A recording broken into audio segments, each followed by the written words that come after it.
Welcome to Learning English, a daily 30-minute program from the Voice of America.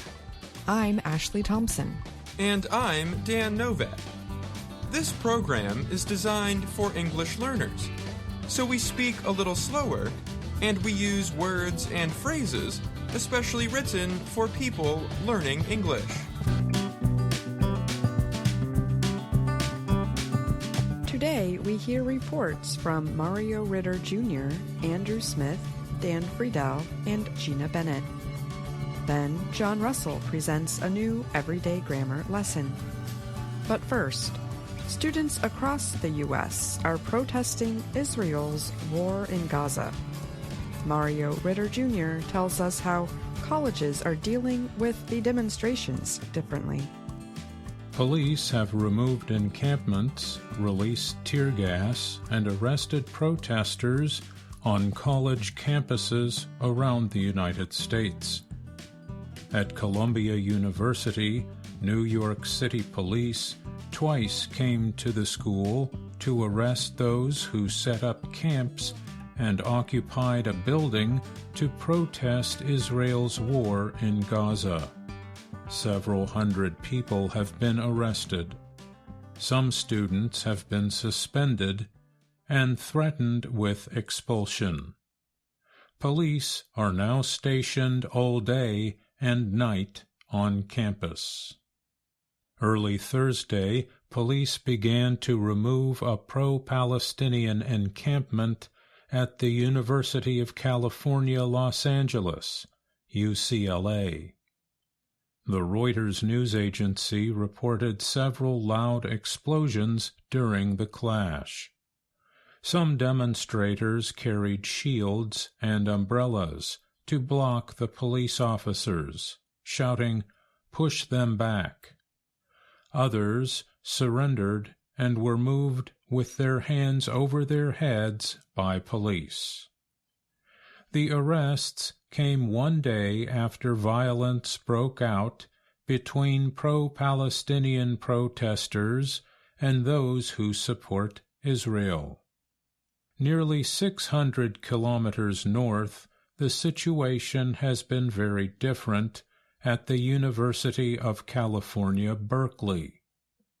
Student demonstrations have taken place so far without arrests or disruption to campus operations. The contrast in how protests have developed at the top universities with long histories of student activism has been notable.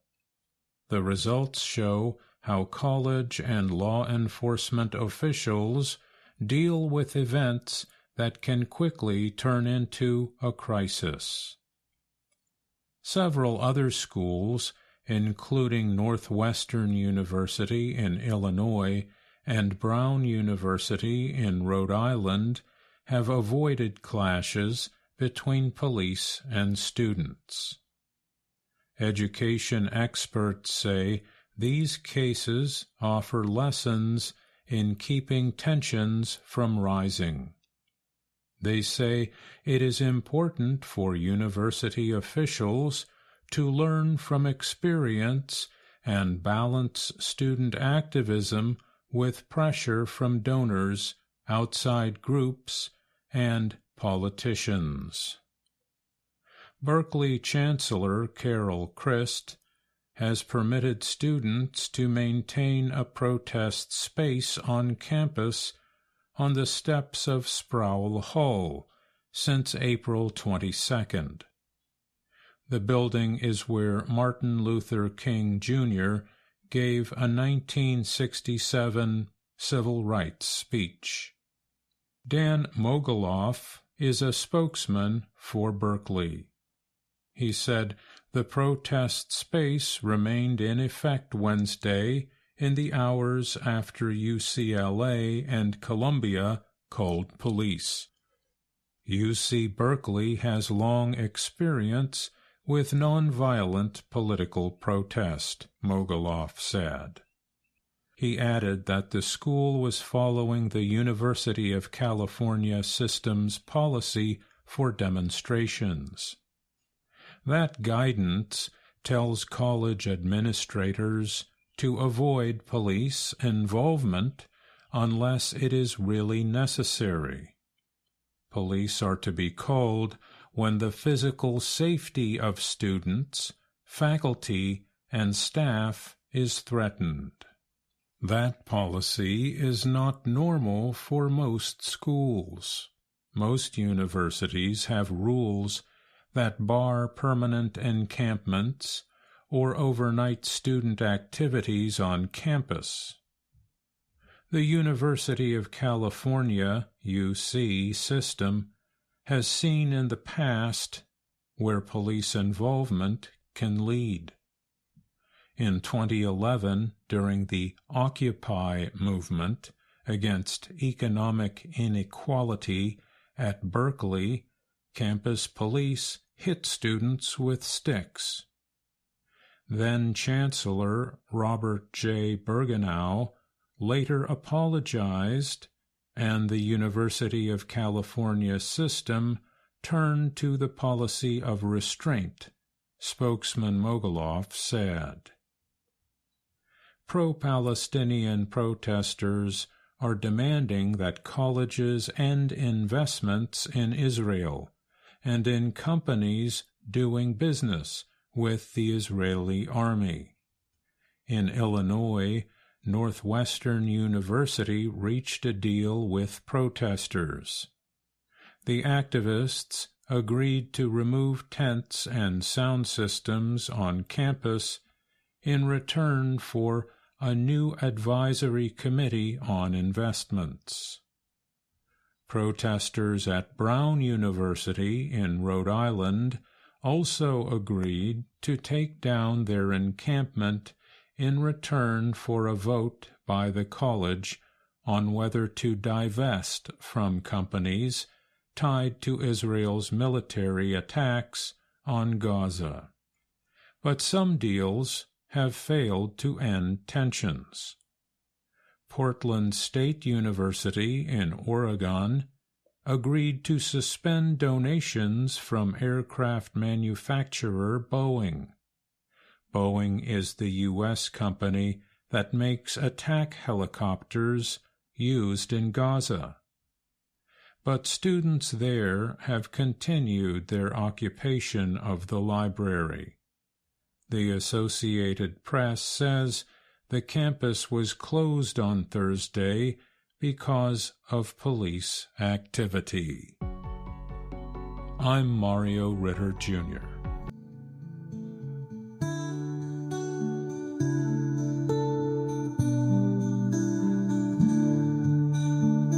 Heavy rains and severe flooding have been hitting Kenya since March. They are among the most disastrous rainstorms to hit the East African country in recent years. At least 169 people have died from the heavy rains. At least 91 others are missing, the latest government estimates say. On Monday, at least 48 people died after water blew through a blocked river tunnel under a railway line in southwestern Kenya. The flooding has displaced more than 190,000 people and damaged roads and other structures. Seasonal weather patterns, climate change, and other natural weather events all combine to create deadly rainstorms. Kenya and some other parts of eastern Africa have two main rainfall periods: the long rains season from March to May and the short rains season from October to December. The long rains season is when most of the country's average yearly rainfall happens.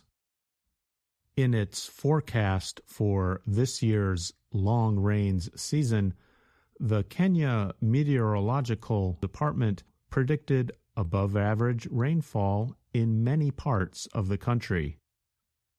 It also warned of flooding, landslides, and other harmful effects.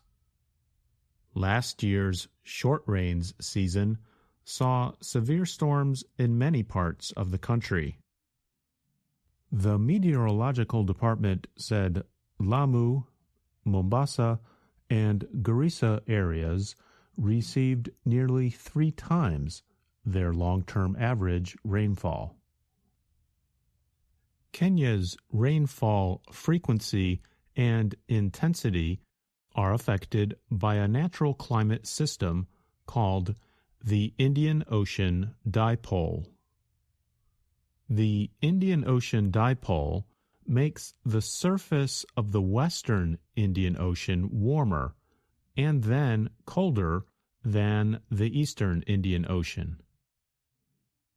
It causes heavy rainfall in areas west of the Indian Ocean, such as Kenya, and droughts in Indonesia and Australia. Joyce Kimutai is a researcher at Imperial College, London. She said that, in Kenya's case, the Indian Ocean Dipole and climate change are likely bringing more severe rainfall and flooding.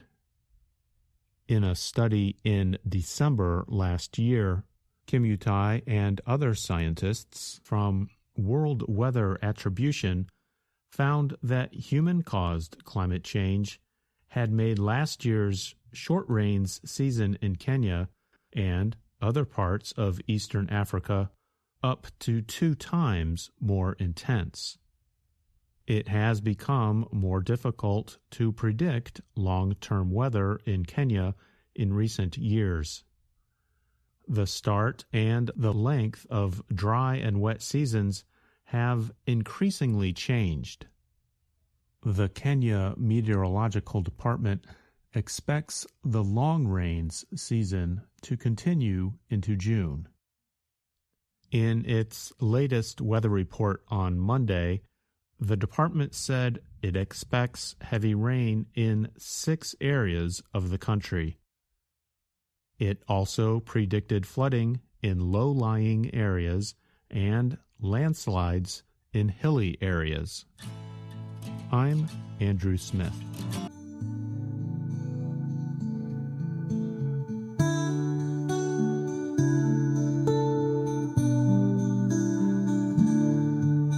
There is a place in Portland, Oregon, where people like to spend time enjoying food and drinks and watching sports on television.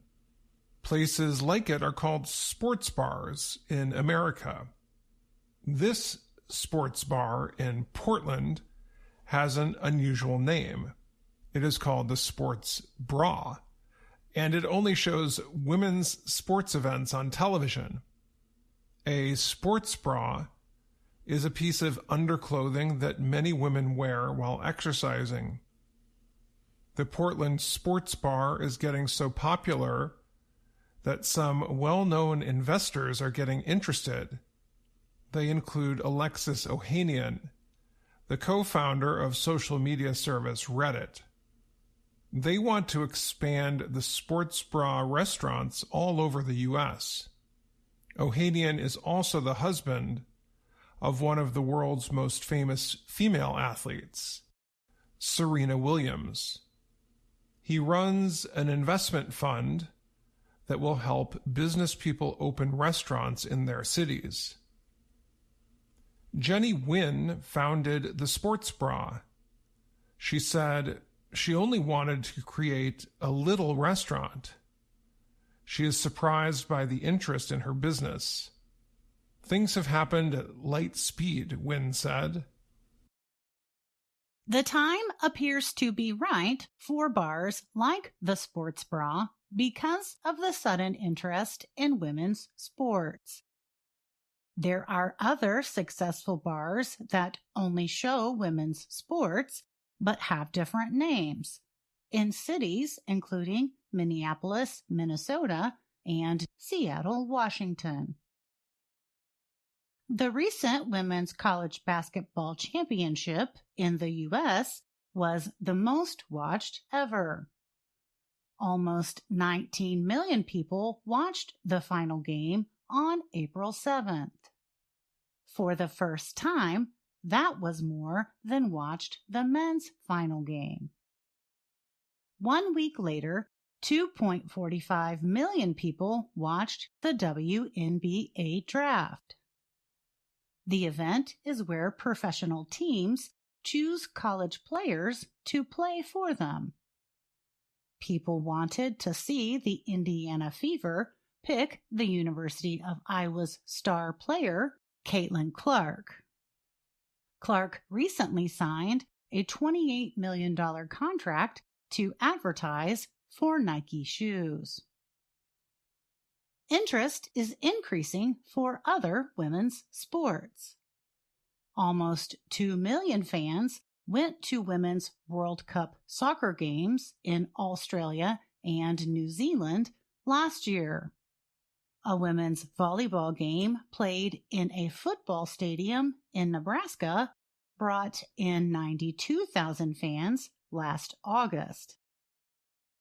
It was the largest ever crowd for a women's sports event.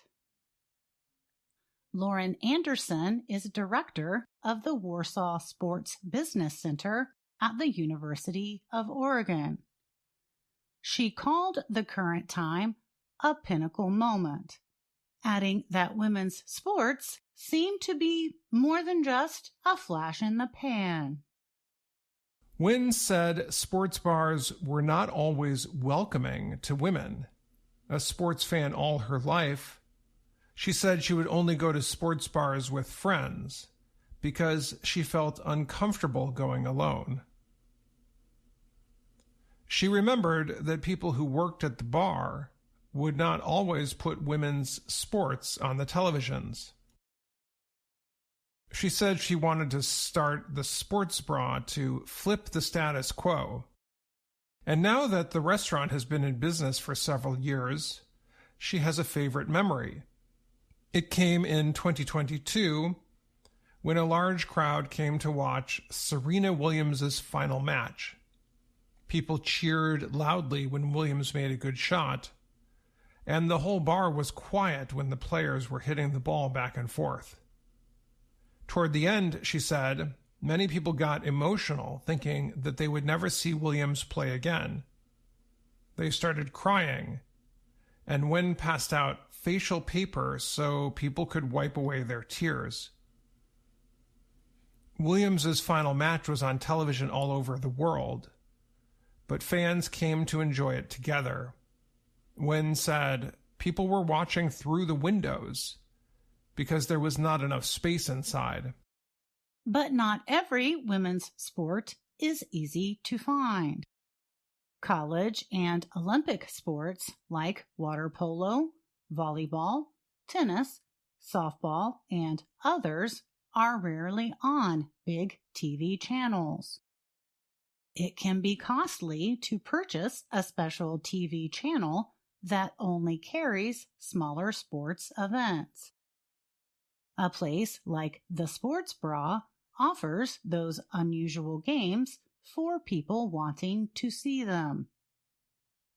But not everyone likes going to a place like a sports bar to watch games on television. Joanna is a fan who was walking into a recent professional baseball game in San Diego. I don't think I would go. I don't really go and watch sports at bars. Okay. I'm more of a live in person. She was with Alex, who said he would probably go. It'll be interesting. Depends on what sport I'm watching, because I do watch the WNBA once in a while. There's some on the TV. It's also pickleball. Those are the co-eds and then the singles women. So, I would watch it. One fan, Shreya, was standing outside of a sports bar watching the end of the Los Angeles Lakers basketball game on television. She said she would go to the sports bra, but said she wants to be sure it is not just a scheme to get people into the bar. I mean, we follow the WNBA, the local wave soccer team. I have 2 girls, so assuming it has some sort of family-friendly vibe, like a restaurant and bar. Yeah. It would be cool. The reason for the pause was because I don't feel like it should be segregated. I would want it to be at par with men's sports. One expert agrees. Tarlan Chahardavali is an assistant professor at the University of South Carolina in the Department of Sport and Entertainment Management. Chahardavali said, "There is still work to be done to make sure the media market does not undervalue women's sports." She said, "There needs to be investment to be sure the current popularity does not disappear." Today's numbers are hard to ignore, and I think it's a very exciting time, she said. I'm Dan Friedel. And I'm Gina Bennett.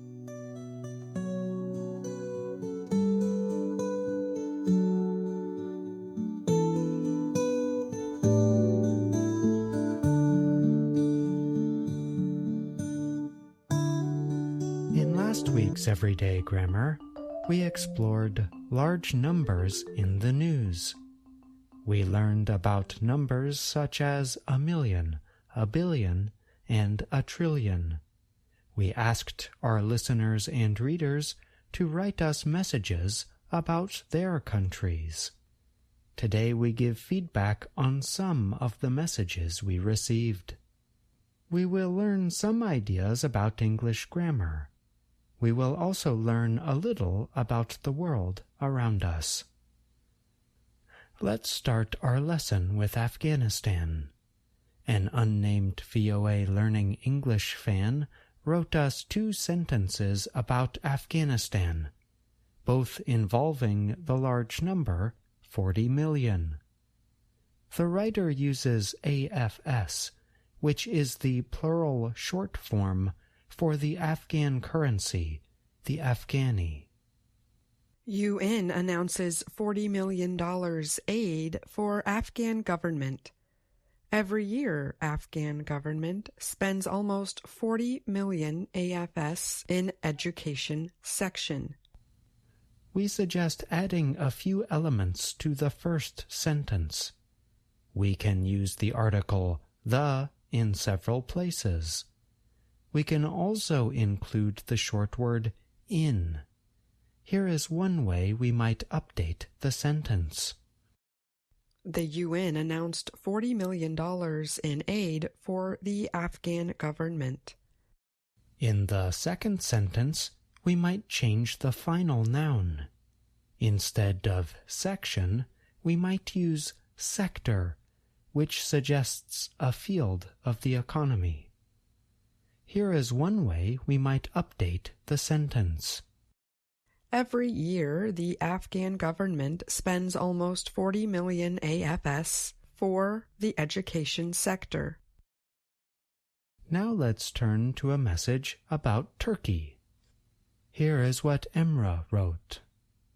People love to share their knowledge and ideas.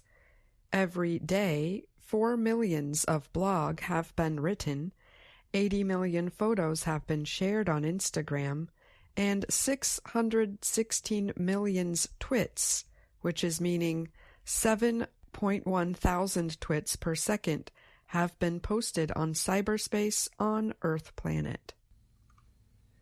Emra wrote an excellent message. We particularly liked the first sentence. This is a great way to introduce an idea. We suggest organizing the rest of the paragraph so that the structures are parallel. We could change the verb form to the present.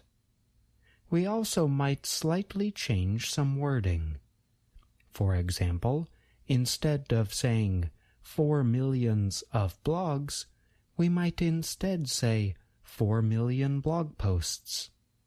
Here is one way to update the message.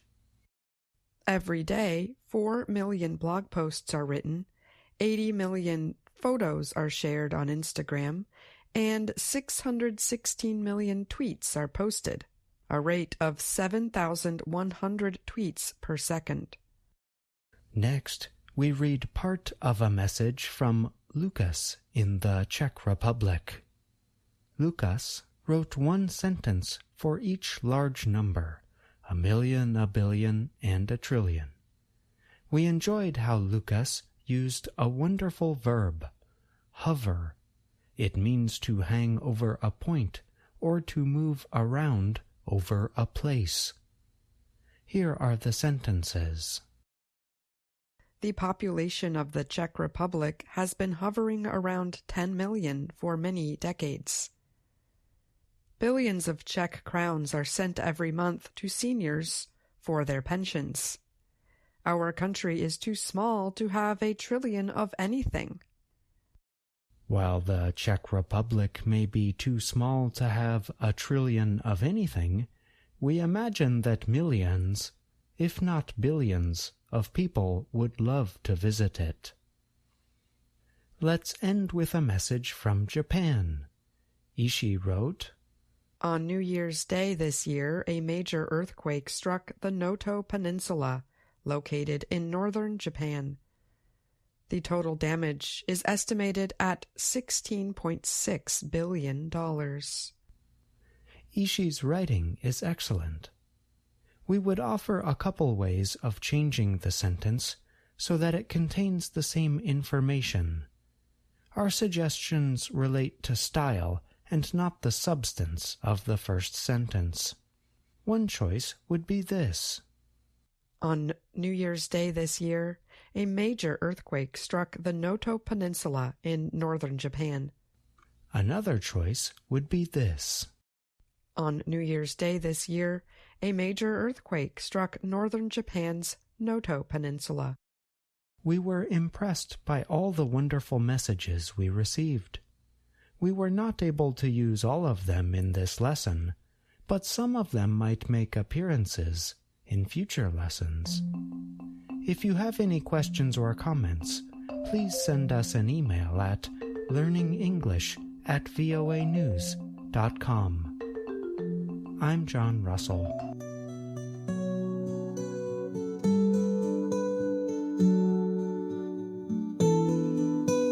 You just heard this week's Everyday Grammar lesson. Now, John Russell joins me to talk more about the topic. Hi, John. Welcome. Hi, Ashley. Thanks for having me on the show. I noticed 2 reader messages involved the same correction, changing one word into 2 words.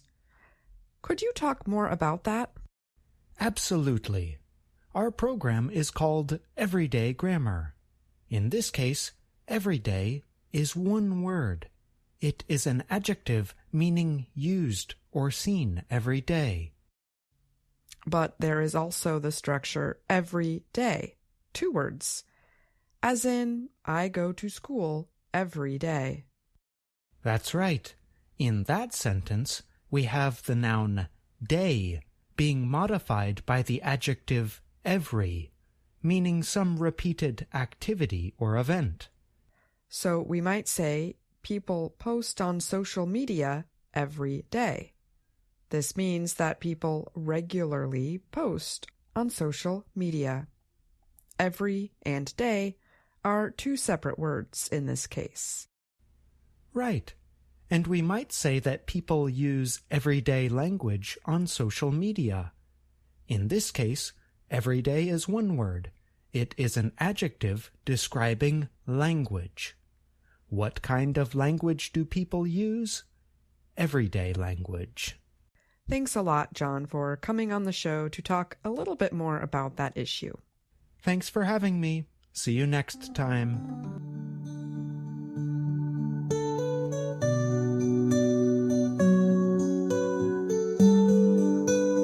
And that's our program for today.